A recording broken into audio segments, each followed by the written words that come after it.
طے تو یہی ہوا تھا کہ تحریک انصاف کا جو معاملہ ہے وہ دستبرداری اختیار کریں گے، اور طے ہو گیا تھا بھئی 5 سینیٹر ان کے ہوں گے، لیکن اب تو صورتحال اور ہے۔ ان کا ناراض دھڑا جو ہے، جیسے عرفان سلیم صاحب ہیں، وہ دستبردار اگر نہیں ہوتے تو تحریک انصاف کے کچھ انقلابی خاموشی سے ان کو ووٹ ڈال سکتے ہیں، تو کچھ سینئر جرنلسٹ بھی ہیں انہوں نے اس پر سپیکولیٹ بھی کیا ہے کہ اس طرح تو محسن لغاری صاحب کے ساتھ پنجاب میں بھی ہوا تھا 2012 کے اندر۔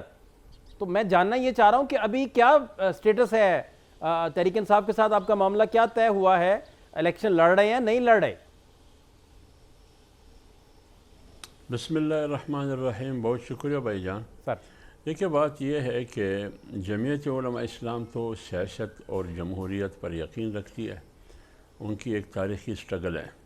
کبھی بھی جمعیت علماء اسلام نے جتنا بھی بڑا مخالف اور فریق ہو یا حریف ہو، ہم نے مذاکرات کی اور گفت و شنید کے دروازے بند نہیں کیے ہیں۔ ہفتہ پہلے جو صورتحال تھی پی ٹی آئی اور جے یو آئی کے درمیان، جو لاہور کی پریس کانفرنس کے نتیجے میں پیدا ہوئی، لیکن باوجود اس مخدوش صورتحال کی جمعیت علماء اسلام کا کی طرف سے یہی پیغام تھا کہ ہمارے دروازے اب بھی کھلے ہیں۔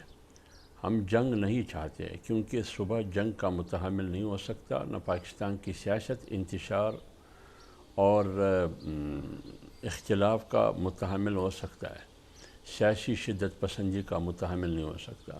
ٹھیک۔ تو اس صورتحال کو سامنے رکھتے ہوئے جمعیت علماء اسلام کے پاس پی ایم ایل این والے آئے، پیپلز پارٹی والے آ گئے، اور فیصلہ یہی ہوا آخر کار کہ متحدہ اپوزیشن اگر سینٹ الیکشن خیبر پختونخوا میں لڑیں گے تو متفق ہو کر ایک دوسرے کا ممد اور معاون ثابت ہو کے ہم آگے بڑھیں گے اور الیکشن لڑیں گے۔ تو پھر ہم نے حکومت کو بھی پیشکش کی کہ حکومت آ کے ہم دونوں ٹریجری بینچز پر بیٹھی ہوئی حکومت، پاکستان تحریک انصاف اور اپوزیشن کی جماعتیں بیٹھ کے ایک فارمولہ طے کریں۔ فارمولہ طے ہوا 6 اور 5 کا، 5 اپوزیشن کے حصے میں آ گئے اور 6 تحریک انصاف کی نشستیں، ٹوٹل 11 ہے، اور 6 تحریک انصاف کے۔